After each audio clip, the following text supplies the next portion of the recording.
Masaha makizo bamaze kufa kandi ntawe uza kumenya wakwishe pe.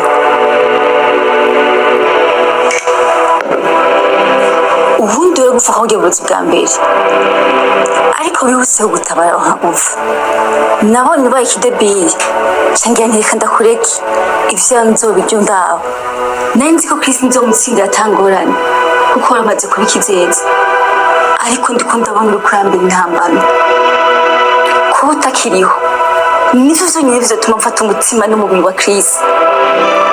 Uyu ni warutsinda uzaba wantsinze pe ndaheba.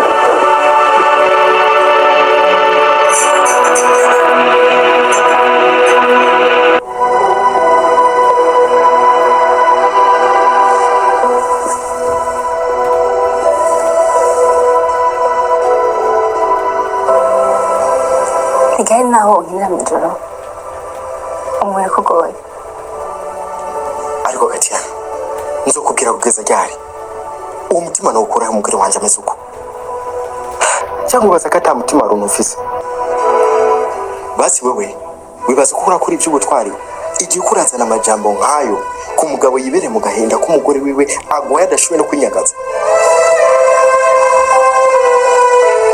mama yarande sijeyo agenda ko umugabo wanje yitabye Imana nanje ntamwanga niho ariko gatuma nkora ibidakorwa urupfu n'ibisha Chris ngo ntaho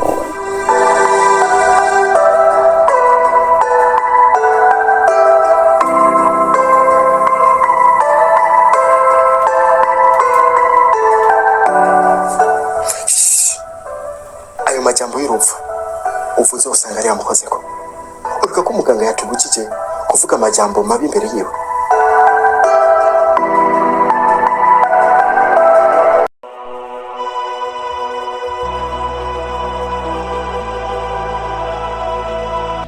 Amakuru meze kuri filime yacu Agatsirikwa Ntigahere kuri benshi mwari mushaka kumenya byinshi mu bigiye gukurikirana muri ino filime.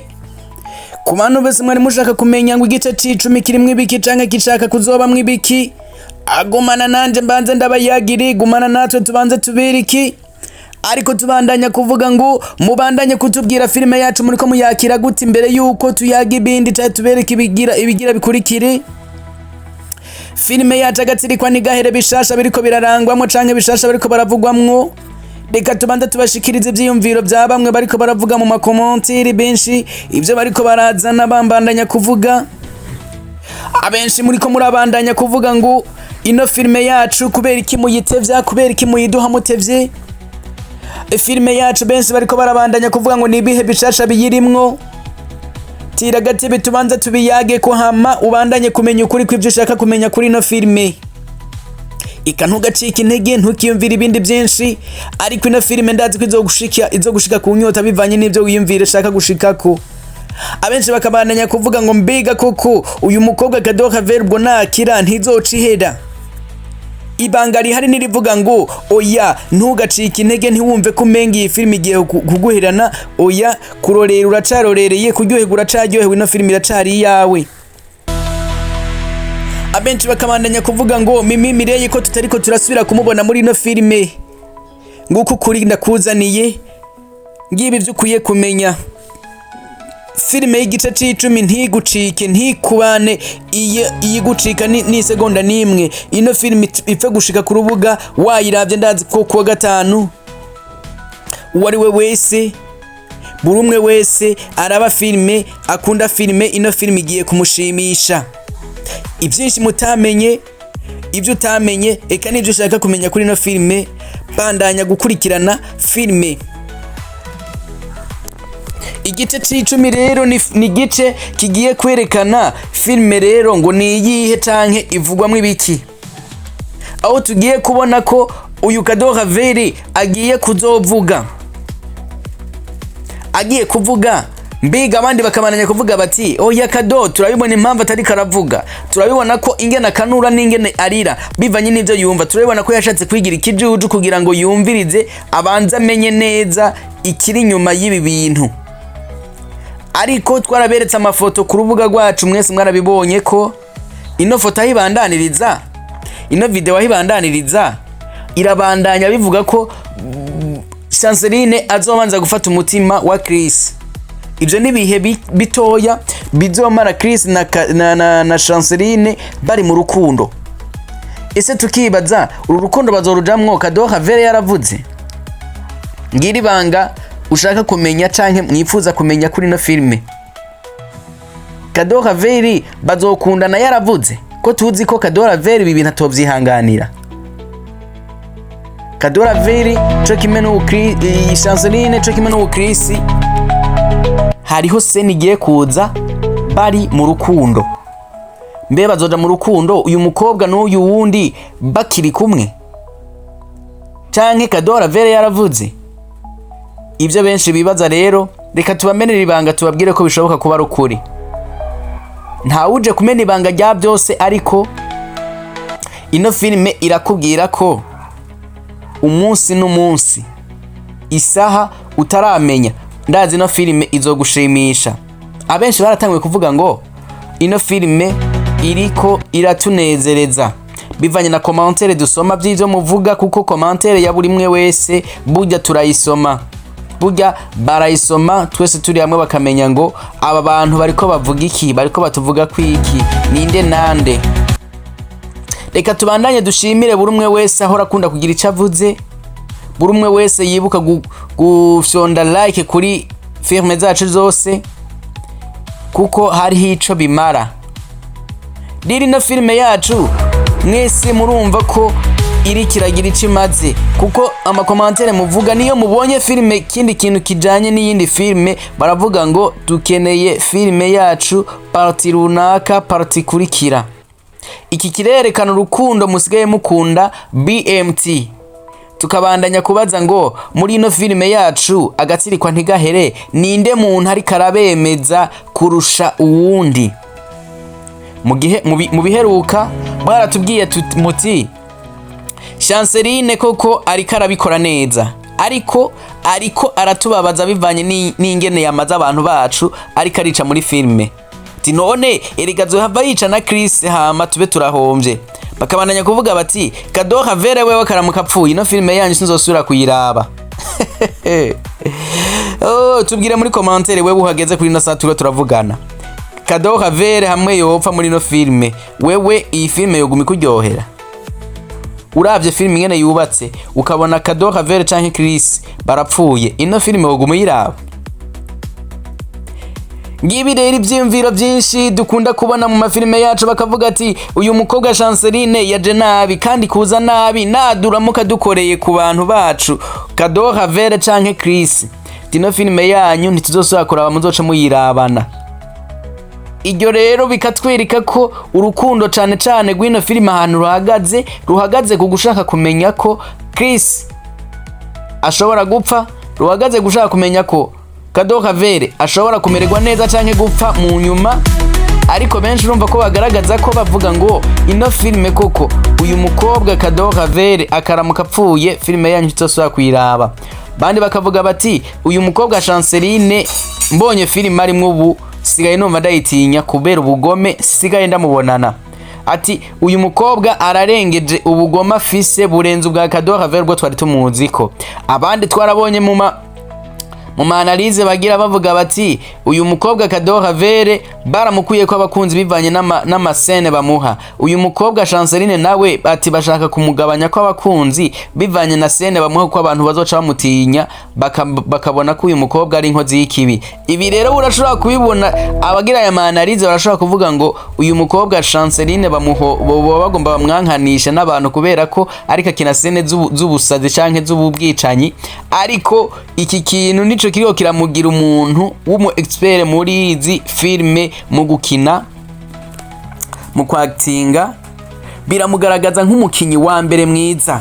Uravye nk'aka kantu yagize, ariko aragomba guhenda canke gushuka uyu mugabo Chris kugira ngo bamere nk'abaja mu rukundo canke ngo baryamane, kubera ko abona ko umugore ari mu ngwara. Murabona ingene yavyitwayemwo ibintu, urabona neza ugacebaza ati meme nukuri wa mukobwa atari ndaye kuri 11. Uravye benshi bacaguma bavuga ati none kumbe ka gakobwa kumbe gasanzwe ari ndaya. Oya si ndaya, ni action, ni ingene abikina, ni ubuhinga bwiwe, eka ni n'ingabire afise. Uyu mukobwa Chanceline ari muri bamwe bafise ingabire nyinshi. Arafise ingabire yo kurira, arafise ingabire yo kwigira icatari, arafise ingabire yo gukara, arafise ingabire yo kuryoherwa, eka kwikinisha no kwifyinisha. Ibi rero byose mu bakinyi ba filime nubwo mubabona bari hajya, si bose bafise amarori, si bose bazishoboye. Hariho ushoboye imwe adashoboye zibiri. Rero iyo ubonye umukobwa bahaye role nk'izi, urabona ko ashoboye kwidekesha, arashoboye gukara, arashoboye gukina, arashoboye no kwigira indaya. Ibi bintu byose si bose babishobora. Hariho bashobora kurondera kubwo kwigira role y'ikintu kimwe, ugasanga yigize indaya, ariko ivyo bintu akavyagitinga neza, atakintu na kimwe kivuyeko canke akuyeko. Ubundi nawe ugasanga bamuhaye iby'uburaya ntavyo ari bushobore, ariko ivyo gukarara bishobora. Ubundi nawe ugasanga bamuhaye ibyo kwicana ntavyo ashobora, ariko ivy'uburaya arabishobora. Ariko n'umukobwa Chanceline we izo role zose azigira ko ku murongo atanemwe ivuyemwo. Aho muce mushira kwa Nsoro muri Fille Rouge niyigezeho muri kino gihe, urabe ingene ariko acting ya filme, urabona ko uno mukobwa arengeje, haba mu vy'inkoho musangayo kandi agashobora kuvyactinga neza. Uno mukobwa Chanceline iyo ari karakina filme yari yo yose, urabona ko ivyo ari karakina ari biko bimuva mu mutima. Ari navyo bamwagiriza bavuga ngo uno mukobwa niyica kadoha veri zose akora aba filme yanyu zoba tuyihevye. Uno mukobwa Chanceline ni umukobwa iyo ari karakina ibintu akina koko usanganye n'umenga ni bya bindi nyene, ariko kadoha veri nawe muri no shusho ariko arabonekamo muri no filme, ikabandanya gutangaza benshi bavuga bati wa mukobwa we ngwaho uyu mukadoha vera karamuka kize arakuzura amaso. Uyu mukobwa kadoha vere ndazi ko benshi bavuga ati turazi ko yigize ikijuju kugira ngo abanza amenye iyo biherera, aronke n'ingene azofata neza aka gakobwa. Abenshi bati kadoha vera agiye kwica umuntu, kadoha veri ibintu tugiye kumubona ko canke ibyo agiye gukora biraringije. Eka we bugerere kuri no saha ukitwumviriza, banza ufyondi aho hari agatoki hari like, ufyonde subscribe nimba koko bikuvuye ku mutima, Imana izo biguhezagirira. Eka wongera ufyonde aho hantu kugakengeri, Imana ibandanye kugira neza, wewe ubikoze atanzigo, ntaco bitwaye, ntaco biguhomvya, Imana iguhezagire. Rero kadoha veri nawe numwe mu bakinyi bariko baragaragaza impano nziza muri BMT yacu, bakabandanya kwerekana ko hari ico bashoboye. Ino film iri muri zimwe ziriko zirigisha ugwaruka rw'u Burundi. Erega wewe urashaka kumva umenga ndakabije kubera kutayaga n'umwe wese mu bantu, ariko ndakwinginga ngo uzi urasubiramo commentaire aho kuri film uri kuraraba, uzi urasubiramo commentaire zose uzisome, nibwo uzobona ko filme ifise ikiri kiramara mu Burundi canke mu bajene. Ino filme ni filme igeze ku bantu bagera ku bihumbi 332 ku bantu baravye aga parti ka mbere. Uno munsi parti y'icenda nayo tugeze ku yarabwi n'abantu bagera ku bihumbi 119 mu minsi 2 gusa. Ico kintu urumva ko ari ikintu gitangaje, ni ikintu ni minsi 3, ni ikintu kiryoshe kuraba mu Burundi, ni ikintu kiryoshe kumva ku ari urugero rwiza BMT igeze ko mu Burundi, kuko nimba ari message umuntu ashobora gutanga akabasha kubwira abantu, namba ari ubutumwa yo bashikirije ku bantu 300, uravyumva ko aba bantu bariko barasumba n'amashengero, kuko abantu 300 n'abantu benshi bava mu miryango myinshi, barashobora kwicara hamwe ari abantu 5 canke abantu 10 bariko barabira filme hamwe. Abo bantu ivyo 300 niwumve ngo ni 300, kuko ari igihe baba bari kumara abantu 10 bariko bayirabira hamwe, bamara kuba hamwe bakayirabira hamwe bose, abo bose kabigishiriza hamwe. Urumva ugwije ba bantu 300 kabagwiza n'abantu 5, urumva ama miliyoni uza gutora. Utawumva ko ino film iri mu bintu biriko birafasha ugwaruka gwinshi, kuko bwabo niyo bakina ntibakina ibintu byo kwinezereza, ntibariko bakina ibintu byo kwiryohera, bariko bashaka gukina ibintu bifise akamaro ku banyagihugu, bifise akamaro ku ngo n'imiryango, bifise akamaro ku bantu bakunda filme, ku bantu babakunda, ku bantu koko babafana bafise ico baba bashaka gukora canke kuvuga. Yo, turabandanye rero guhanura bivanye na filme zacu, mubandanye gukurikirana na filme hamwe ya Kamuna, filme ya Agatsirikwa Ntigahere, eka na filme vyamaho koko mu Burundi irikira vyandika neza. Umwamikazi nayo ne kungo n'imiryango nayo irikira bikora neza. Eka turabe filme z'indundi tudacangura tutavangura na Fanira Vine tumushikire. Uko dukwiza 200-300 kuri filme ya Agatsirikwa Ntigahere, tugende no muri no muri GN kuri Akamuna nayo tuyikwiriza aba bantu. Kubera iki? Kuko ivyiyumviro biri muri no film Agatsirikwa Ntigahere ni navyo biri muri Akamuna yoyo ndabandanya kubabwira ngo ino filme irarengeje, ino filme yoyo ahubwo irenze iyi Agatsirikwa Ntigahere. Ni hamwe huko tudakurikirana ibintu dushaka kubiraba, ariko filme Akamuna yo yirenze Agatsirikwa Ntigahere ku bantu basenga. Josurinye ku bantu basenga, nta yindi filme iriho yo kumviriza no gukurikirana mu Burundi usibye Akamuna. Nimba ushaka guhanurwa mu ijambo ry'Imana, nimba ushaka kumenya ingene witwara mu ijambo ry'Imana, nimba ushaka kumenya ingene witwara mu vy'Imana, raba filme Akamuna, kuko hari ikizokubwira bivanye n'ivyo twiyumvira, bivanye n'ingene turiko turabibona, bivanye n'inyifata abantu bafise canke ingene ibintu biriko biratonda mu Burundi muno kwisi. Urabona ko film Akamuna ifise impanuro nyinshi iri kiratanga ku bajene, ku bantu basenga, ku badasenga, ku basenga batazi ko barasenga, kubitwara kutariko ku Mana kandi bazi ko ariko bitwara neza. Filimi bandanya kwerekana agaciro ko gusenga, agaciro ko kwerekana abakozi b'Imana nyabo n'abakozi b'Imana babesha Imana. Iyi ni filimi bandanya kukwereka ico Imana imaze ku buzima bwawe mu gihe uri kubiraba bikuye ku mutima. Si bose bakwiye kuyiraba, ariko abakwiye kuyiraba ni babandi bazi ngo Imana ivuze iki ku buzima bwanje, mbega gusenga kwanje kwari guhagaze he, mbega imyitwarire yanje mu Mana yaringana gute, none nkwiye kudevelopa gute, nimba nitwara nk'ababa muri no filme nkwiye guhindura iki. Ibi rero si ibintu baguteramo canke bo kugira ngo genda uku, ariko ni wewe nyene ubwawe wiyigisha uvuga ngo nari nsanzwe ngenda mwenuku, none ibi bintu ndabona ko ari bibi, rero ko bibaye ari bibi ndakwiye kubihindura.